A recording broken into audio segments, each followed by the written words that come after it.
my name spelled backwards. Kinda weird, huh? Spell the name Ray backwards, and you've got yourself a game that would shape console history. This is the story of Yars. Entomologists identify it as Musca domestica. Most folks call the fly a pesky nuisance, a carrier of disease and disgust, with more threats than you can shake a chopstick at. Just ask the Karate Kid. Hey, Mr. Miyagi, look! You beginner luck. Experts at speed and survival, these crafty creatures have been around for 65 million years. Plenty of time to change the course of video game history. 1979. Howard Scott Warshaw is a low-level programmer at HP.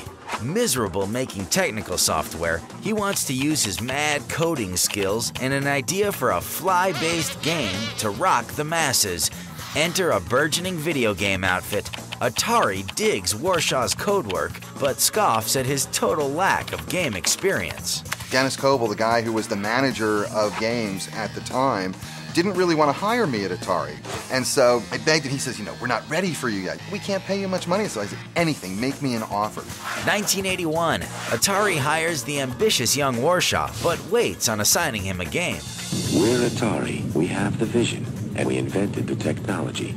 Their 2600 is selling like hotcakes, thanks to the conversion of the Space Invaders cabinet. They scour arcades for the next big thing. What they find is Star Castle. The highly addictive shooter has players given up quarter after quarter. Execs offer the job of porting the rather complex cabinet to Warshaw.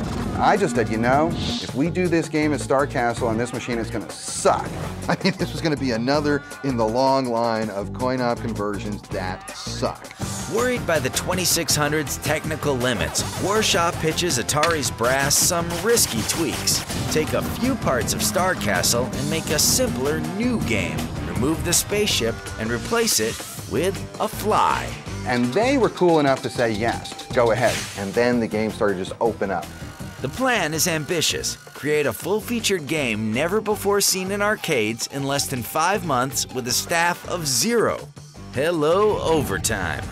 As Warshaw toils away on his creation, Atari wants him to come up with a name. So begins the stuff legends are made of.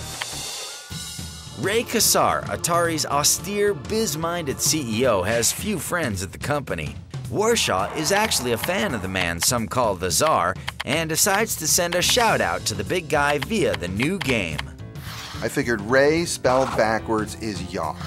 So that's where the name Yar comes from. It's Yar's Revenge.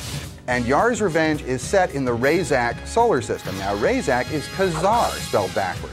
I knew two things. One, I knew no one was going to be able to sit on this information. And two, no one in marketing was going to have the balls to talk to Ray to find out if he knew.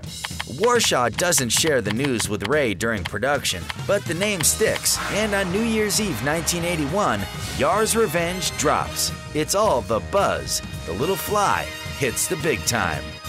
You're a fly named Yar on a quest in space. You attack the shield of the Kotile space.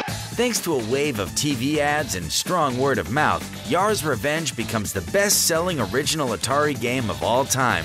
1.2 million copies. I think with the time that he had to do this, he created one hell of a game. It's very addicting to play, and it's a timeless game in itself.